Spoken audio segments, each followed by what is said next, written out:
I'm here with Ron Farris, WA1RF, who is a 15-year veteran of WCC.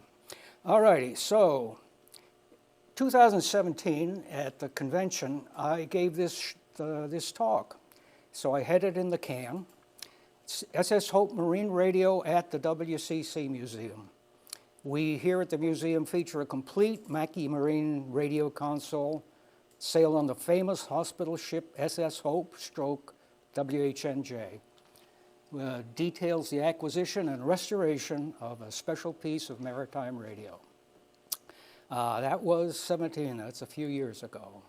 So there it is, that's the radio console, and you saw it a moment ago. You see it in picture behind me. And there it is, Mackey Radio, Marine Radio Unit, MRU 19A, and so forth. So I want to give you a little bit of history. That's the target for the talk, and I want to give you a little bit of background. So people perhaps know Chatham. Chatham is at the elbow of the Cape, and here we're on the shore of a cove, and beyond to the right here is the open Atlantic Ocean. This property, here's how it looked in 1921. This is the radio station. This is the operating building. This is a residence. That's a steel lattice tower. Signage that was in front of the property early. This is the 20s. Radio Marine Corporation, a subsidiary of RCA. Chatham Radio Chatham WCC. And later in the century, under RCA Global Marine Radio Station WCC. WCC served mariners around the world for most of the 20th century.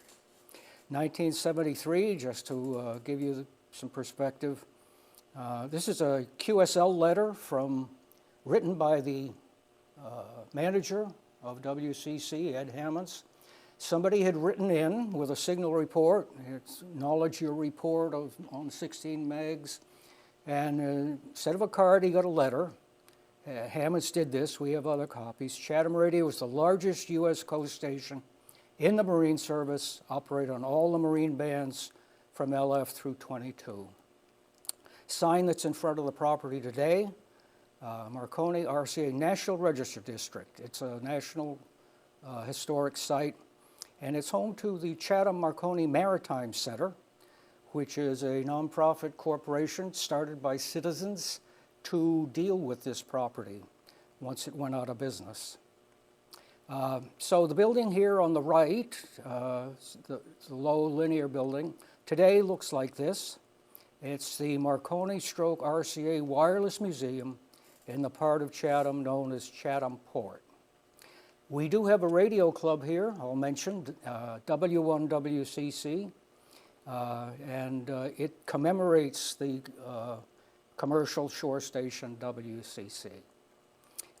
So the Chatham Marconi Maritime Center evolved from the Riders Cove Seaport Association in around 2002. And here was some minutes of a meeting where a report was submitted in 2002 about the WCC Wireless Museum by a working group that was contemplating turning this place into a museum. Vern Bernal, W1VB, wrote this report. And down here, one thing that you might do in a museum in Chatham, an exhibit of the wireless technology that was typical in a ship's radio room. Perhaps a room can be outfitted to look like a ship's radio room. WCC Museum would then demonstrate both ends of the communications that was typical in its day. Well, I think we've gone a long way there. Riders Cove Seaport Association became Chatham Marconi Maritime Center in July 2002. Anybody know the Maritime Radio Historical Society?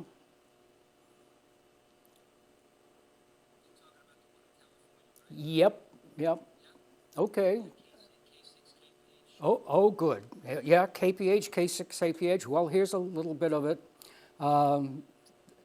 MRHS out there in Point Reyes, California. KPH has taken on the KPH project, commemorating KPH, which was sister station to WCC here on the East Coast. And they have a newsletter, and I subscribed to it many years ago. And in 2008, their newsletter said, if you're thinking about applying for your own coast station license, you could get a complete Mackie ship radio console off Craigslist. It says Delaware Craigslist. Well, we looked into that, and this is the Craigslist listing. It says World War II huge military radio. Here's what it says. I'm trying to help out a friend with getting someone to buy and remove this large radio transmitter telegraph. It is giant, about 7 feet tall, 6 or 7 feet wide, 4 feet deep, still in a crate, really old, may not work. You need to pick it up in a truck. We'll help you load it. I think this radio is from the USS Hope, but have better things to do than research an old radio. So with that, immediately it became known as the Hope radio. It's not World War II. It's not military. Hope was not a USS, but the radio is huge. We inquired into it. The Craigslist lister was Stephanie from a company in Pennsylvania. Let us know if you're interested in it. Her company was Moore Outdoor Rejuvenation. That was a landscape company. They had a shed that had a big crate in it with a boat anchor in it. So we fetched it from Pennsylvania using a borrowed truck, and we stored it here till 2010. In 2010, it came out of the storage. We had some friends nearby with a hefty piece of heavy equipment. 1,267 pounds, but only one crate, one of one. This is the doorway to the museum that visitors come and go during the summer, and the crate was coming in 2010. We took the modules out of it. This is just the frame to make it more manageable. It went on exhibit here in the museum in 2010. Does anybody know Ships Nostalgia? Great website. People love ships, love pictures of ships. Ships Nostalgia has forums. And one of our people, N1 MFW, Bob Ryder, was like myself and quite a few others, not so sure about the Hope radio. So we inquired on Ships Nostalgia forum if anybody knew anything about a Mackie radio that might have been on the SS Hope. Bob posted this question. He details it. We don't need to go into the details, but he spells it out pretty good, and just anybody out there know anything about this? 2 years go by. September 2012, there was a sequence. These are the postings. And here in September 2012, there's a short posting. Here it is. I have a photo from 1973 of the gear in operation with the operator, if you want it, if you want it. Okay. So he posted a picture, and he wrote out, he was on the Hope. This is Dave Reiser. He was on the Hope's 11th final voyage to Brazil, ComSat. Dave Reiser worked for ComSat. We're on board testing a satellite terminal. It was only the second time a satellite terminal had been deployed on a commercial vessel. First was the QE2 6 months earlier, and Dave told us he had more pictures. Well, it's worth showing one more picture. So this is what Dave was working on above deck on the Hope in 1973. That's the Hope. I was familiar with the Hope from my childhood. It was newsworthy. Things about it appeared on television and so forth. The Hope made several voyages. There is still a Hope Foundation. You can read about it. They went to different, you might call them third world countries, treated local personnel, local patients, and trained local personnel, local medical personnel. So here's the console here in the museum. And here's a picture of the operator that Dave told us he had. And what he knew about this is Jack. We don't know anything more than that's Jack.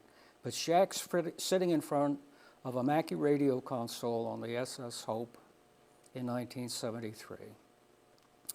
And if you notice down here on eye level with Jack, there's a little sticky label on this receiver. It says WHNJ, call sign of the SS Hope. That label is an embossed plastic. It's like a big Dymo label, so the letters are raised, and then the rest of it is sticky. So it was stuck on there, and there's adhesive residue. So this is the picture from '73, and here's a local recent picture.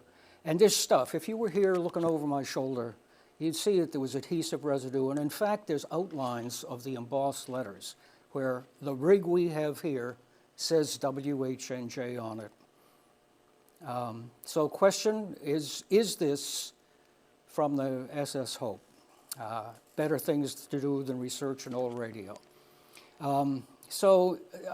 That's certainly a very good sign. We had some other information, though. If you look at the picture, down here, let me jump to this. Down here, by Jack's feet, there's some blemishes on the finish. And if you blow up that picture, you see it here, picture I took in 2013, 40 years later, and then you line them up, twist them around.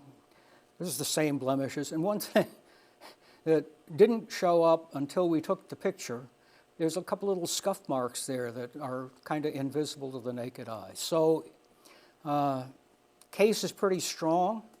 The unit has an auto alarm on it. The console has an auto alarm.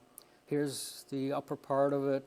This is the auto alarm receiver, and part of the auto alarm system is a transmitter, a keyer, and the keyer, when you look at the picture, says WHNJ. That's written in pencil, so that's pencil lead on dark gray, and it doesn't show up very well to the naked eye. When we saw this picture, we turned to each other and said, "Did you write that?" And I said, "I didn't write that," and Bob said he didn't write it. So that's another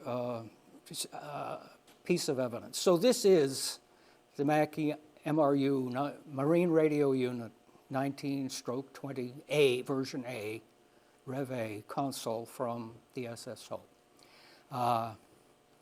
Provenance was not a prerequisite. People wondered, what if you couldn't prove it was from the Hope? It was not a prerequisite. Back in 2002, we just wanted to demonstrate a piece of radio equipment. If we could have gotten an RCA console from a not famous ship, that would have been perfectly good. All right, so we got it. And we dug into it.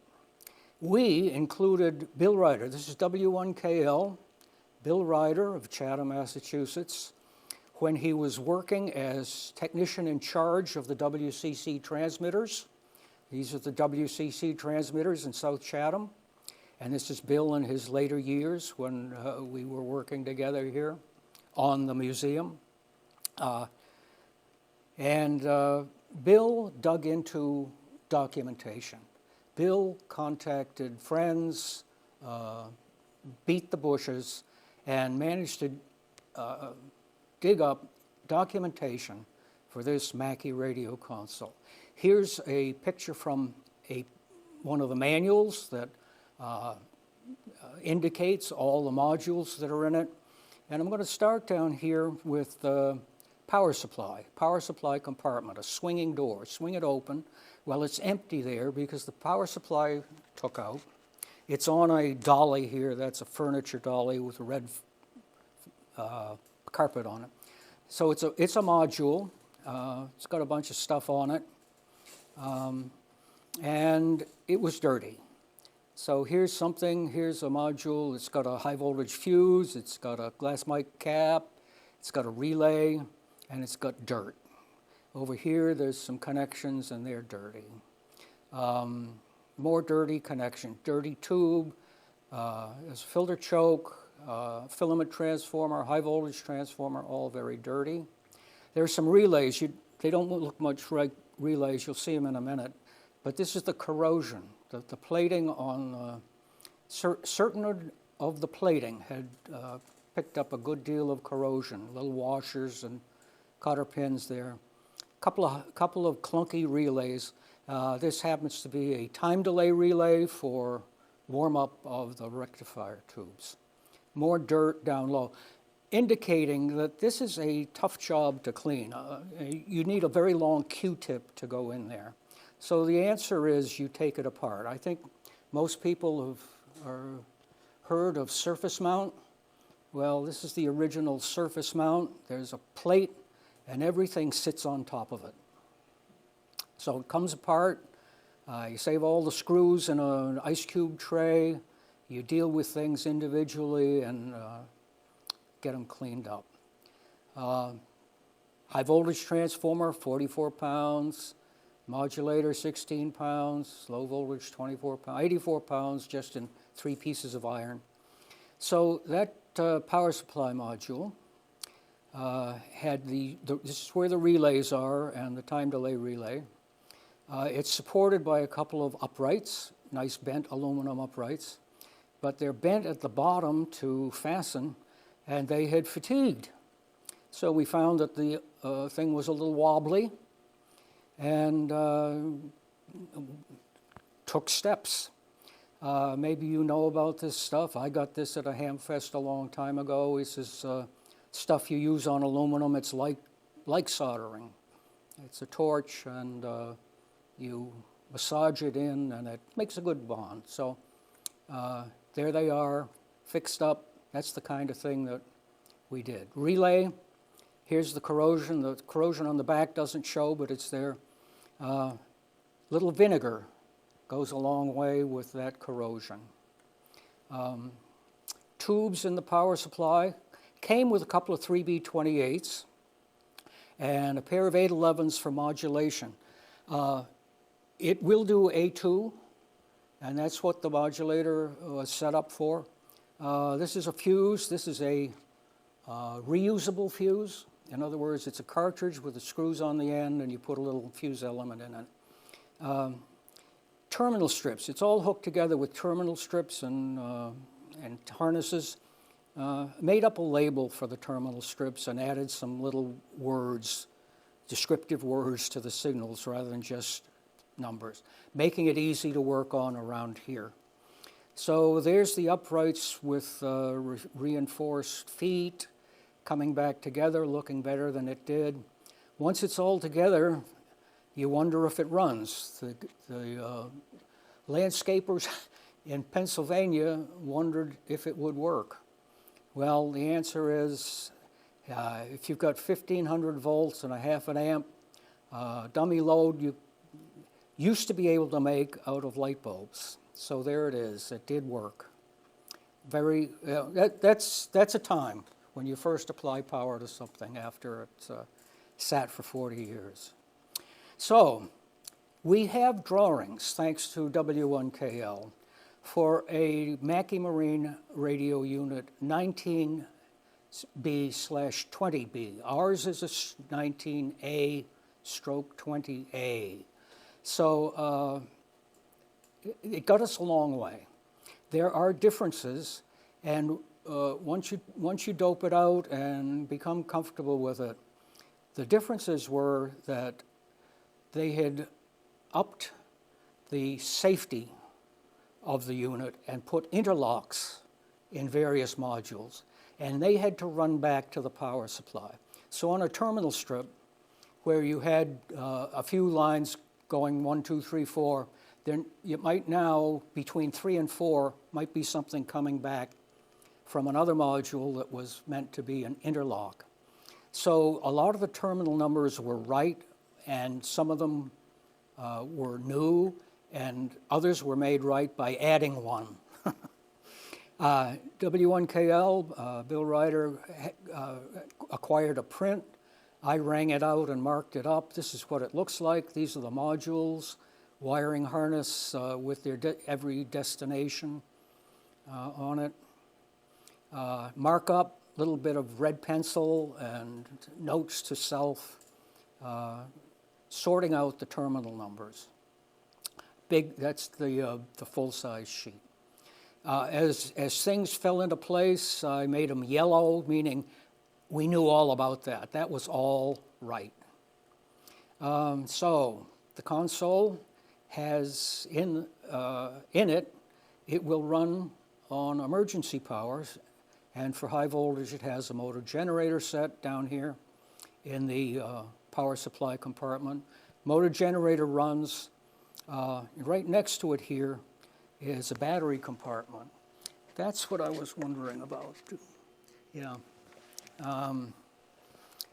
This is a plate. Let's look at it. Battery shelf. Battery shelf next to the motor generator. The batteries came with it. It would have been better if batteries were not included, but the batteries came with it, and they had done what batteries do. So it was pretty badly corroded and rusted up. Not a pretty sight. Does anybody know about molasses? Molasses rust removal. 121,000 results for molasses rust removal. So we went the molasses route, and after a long time and some physical light wire brushing, it crusts up and you just take off the crust. You're not digging that stuff. You can get rid of it. Latterly, I deal with my old tractor, and I know about evaporust. Didn't know about evaporust back then. Okay, the console behind me. You can see it in the picture-in-picture up here behind me. The clock. The manual shows clock. We got over here no clock, okay? Well, there were also no shelves, no typewriter, so forth. Anything that was not a flat, six-sided prism was gone in the crate. And the lamp up top was gone too. Everything that stuck out, all the dangly bits were gone. But the picture in the manual has a clock, and Jack was sitting in front of a clock. So you can buy a clock today. You can go to the store and buy a clock and put a battery in it. It comes with this face. I think maybe we'll talk about the face a little later. So we took that face and made a new face for it and put it on. So there's a replacement clock on the front of the thing behind me now. And here's the picture from Jack and Dave in 1973. And if you can't read it over here, but if you know what it might be supposed to say, like Chelsea Clock Company, you say, oh yeah, Chelsea Clock Company, Boston. Down here, U.S. Navy, all right. Serial number. So this is our face. Serial number says repro. We're not trying to fool anybody with a clock. I mentioned the auto alarm. Let's talk about the auto alarm. I'm not sure how many CW Club people know about auto alarms, so let me just run through a little bit here.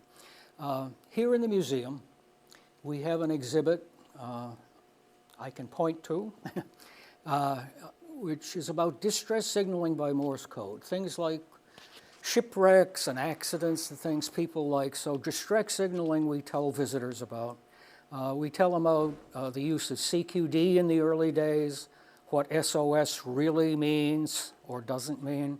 And down here we have a bit about the auto alarm, which came into its own in 1927 and was adopted internationally. The following alarm signal is henceforth recognized: a series of 12 dashes sent in 1 minute, the duration of each dash being 4 seconds, and the duration of the space between dashes 1 second. So that's a long tone that can be recognized automatically by equipment. So our console here has an auto alarm receiver, and it was the place where you were supposed to mount the clock. And the auto alarm receiver has power on bridge bell. So the auto alarm receiver would detect the auto alarm signal from someone in distress and ring a bell on the bridge. So this is the auto alarm type 5002. We had the manual. Bill Ryder found the manual. This is a manual. Up here, there's some hand scratchings. That's Bill Ryder's writing saying who he got the manual from. So this is an interesting piece of gear.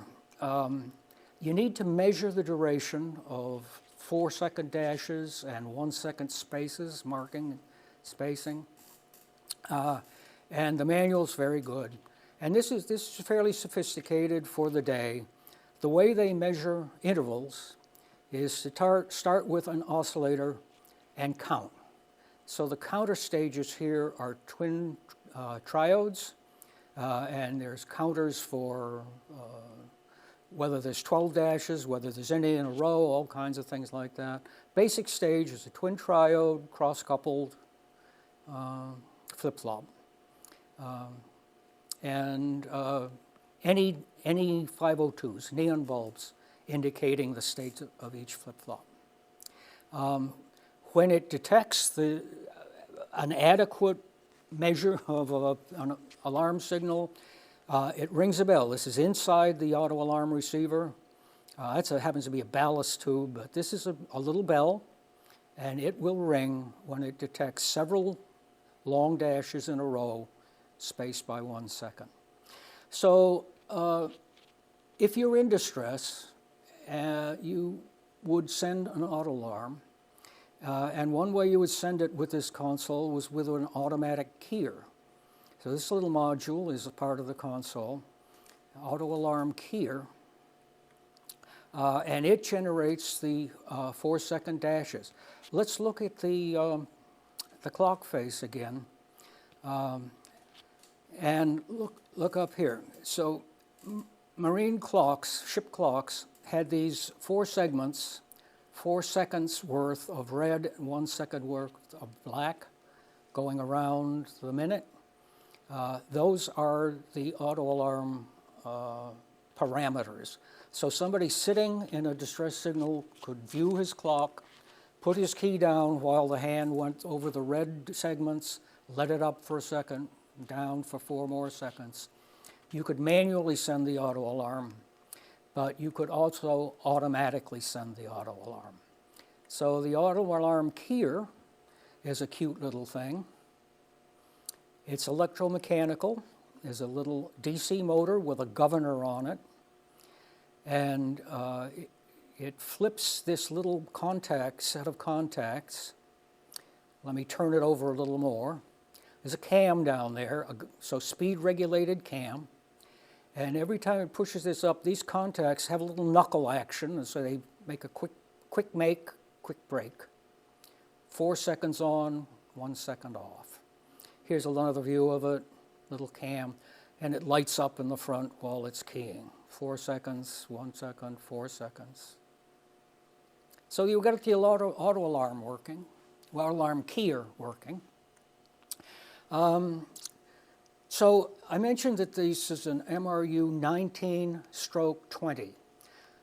Look here for a minute. On the left and on the right, there's a seam. There's a seam here. There's 1 rack wide section here. It's 2 wide here. So this is the HF section, and this is the MF section. So the HF receiver is here on the left-hand side. It's a 2007, I think. Got into it. Capacitors weren't too bad.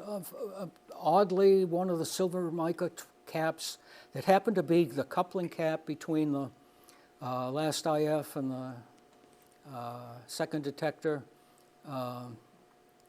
was leaky, so it was biasing the detector up. It was kind of affecting the gain of the demodulator. So this is right here, a modern silver mica cap. Paper caps didn't bother to recap it.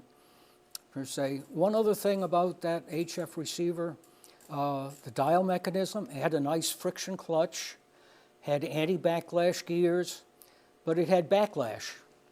And the backlash turned out to be this shaft coupler, which had, I don't know if it was soldered originally. Is that the way they made them originally? To solder them rather than a hard rivet? But whatever it was, it had fatigued, so the shaft coupler would rattle. So that was fixed up with fiber washers and small screws. After an alignment, here's an IF sweep on a CW filter. It came out pretty nice. So one thing about this, though, is it's old technology. Look here, 7 megacycles. The pointer on this is as wide as the CW, the popular portion of 40 CW. The pointer is as wide as that segment of the band.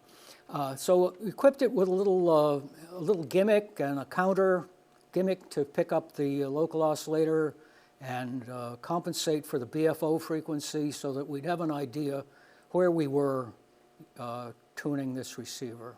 This is not the original dial. I didn't hack up the original plastic dial. That's a copy of the dial. HF transmitter. Up here on the console, big unit.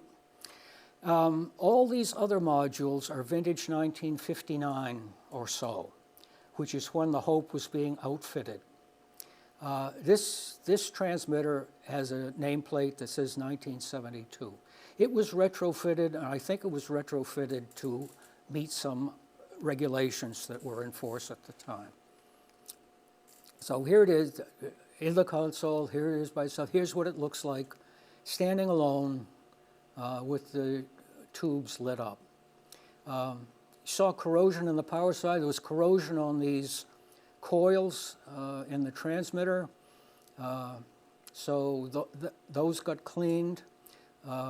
It had had a rough life under vibration at sea. The ceramic insulators, standoffs had cracked. Here's a cracked one not supporting the coil. They were available, they got replaced. This is the tube complement of the transmitter. 6BY7 oscillator, 6146 buffer for the oscillator. A multiplier, a 6146 for first multiplier, 6146 for second multiplier, and a pair of 813s in parallel for the final. Crystals. Has a crystal compartment and a bank of crystals. That's down here. A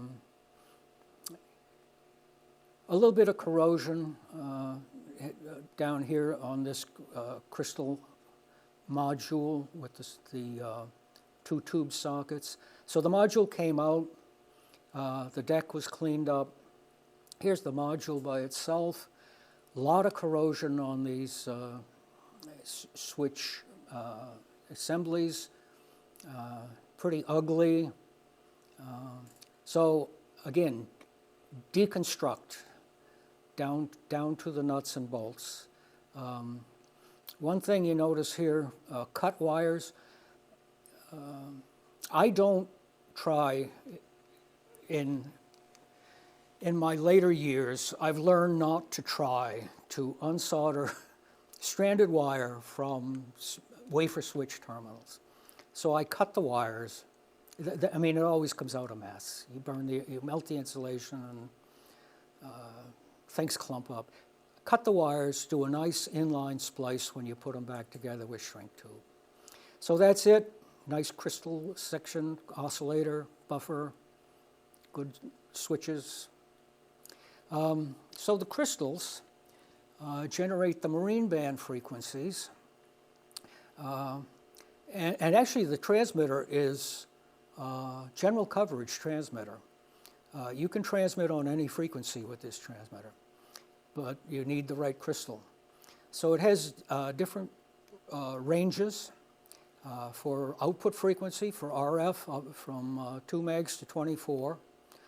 You have to set up stages differently, select the multipliers, and the crystal that goes with that frequency contemplates the multiplier. So on 40, between 6 and 8 megacycles, it's times 3 multiplier, and so forth. Frequency can be calculated. So to put it on the air as hams, we're not going into the commercial radio business. We put it on the air as hams. We have to come up with some way of tickling it. The multiplier, this just shows the general coverage aspect of it, how you would tune the dials for the different multiplier stages. So here we go. Down here on the front panel is a switch, crystal selector. You can select one of 10 crystals. You saw them all plugged in the back there. And then you can select either an internal crystal or an external master oscillator, or a third option, which was for the radio telephone adapter. We don't have a radio telephone adapter. But this rig could be used with what they call the external master oscillator. Well, the Mackie master oscillator looked like this, and it had some digital characteristics to it and so forth. We don't have one, couldn't find one. There was never one installed. And in fact, it would go here next to the shelf if there was one. What the manual showed was a radio telephone adapter, and we don't have that either. There was no microphone on the SS Hope console, just as there was never a microphone here in WCC. So what we do is we have a little synthesizer, modern day direct digital synthesizer, which contemplates all the multipliers and the bands that the transmitter needs. So here to go on 7030, you just enter 7030, and it decides that it needs the first multiplier to be working X3, the second one to be passing through, and the right frequency to come out of the synthesizer is 2343. So you feed that in, you light up the tubes, and you can get some power out. So this is a bird with a 1,000-watt slug, so it's making 300 watts there. You can run it into an attenuator. There's the 300 watts, rated for 250 watts. Pair of 813s in parallel with a rating for 250 watts. This unit is bulletproof. It was very conservatively built. It's in the hands of radio operators of, varying talents, let's say. And if they didn't dip the final, you wouldn't see smoke. So power out, very comfortable. Spectrum, not bad. There's 40-meter signal, 60 dB down. So this console, with all its modules, 2 of them I've got grayed out. 2 of them we have not worked on. They are the emergency transmitter, which works on MF 500 kc and nearby, and the main transmitter. The main transmitter is, of course, the 500 kc MF transmitter. The HF transmitter, this is used in porting and things like that, but we haven't tackled those. But everything else here has been put in functional order. Tuning charts. So every transmitter here has a tuning chart on it. And let's look at them. So here's a tuning chart for the emergency transmitter. It's got a few frequencies, let's say 410, 468, 500. And what you would set the panel controls to tune, you know, how you set it to be on that frequency. Same for the, no, this is the main transmitter. This is the emergency transmitter. You know, so you could set it up. This is the HF transmitter. I told you the HF transmitter was retrofitted in 1972. I don't know if they ever used it. The card on the front of the unit back here is blank.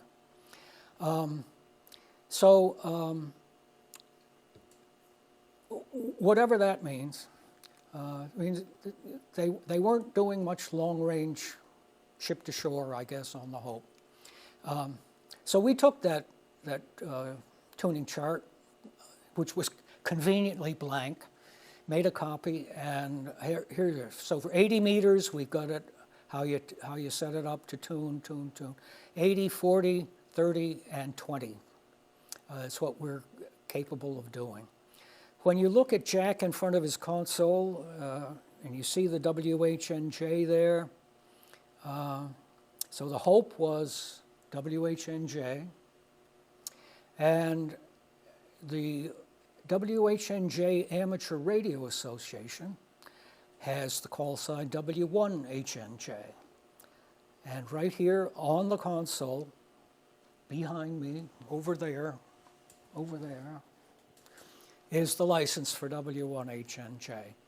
The trustee of that is William Ferris, who was the last manager of WCC here. We put the rig on the air. It goes on the ham bands.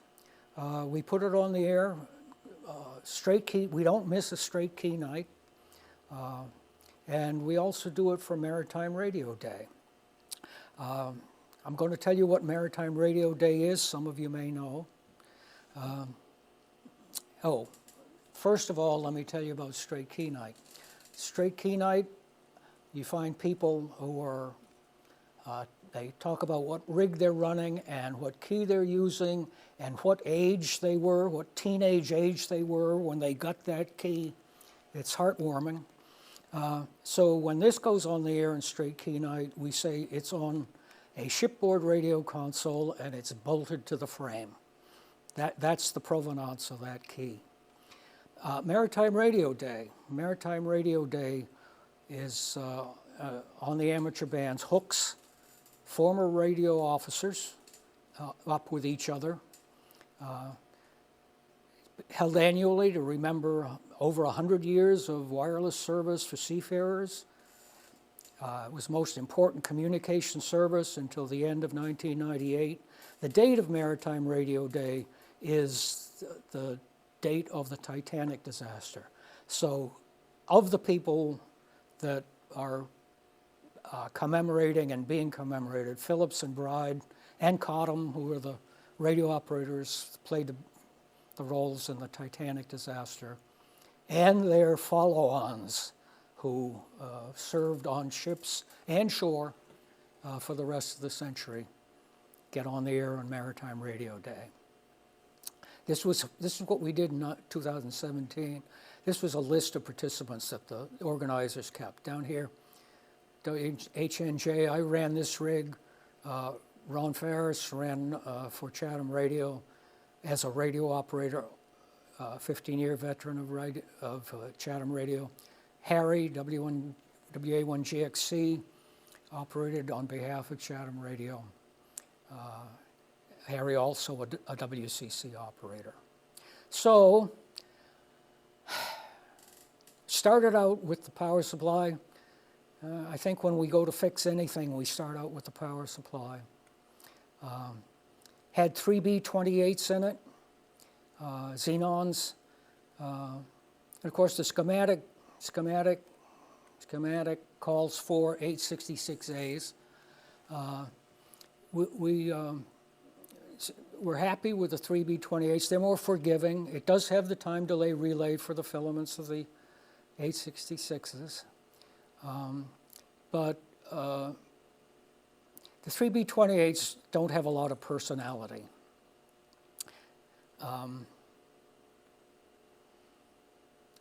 866 is due. So this is a little bit of, put the 866s in, just to get a picture.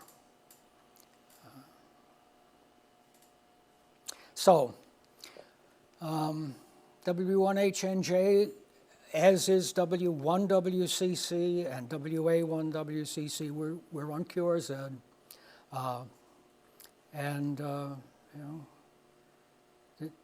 We're here in the museum, and we invite people in. We tell them stories. I sometimes tell them about finding the Hope Radio, but I don't think anybody has gotten, maybe not even in 2017 at the convention, has gotten the story that we've just told you here today.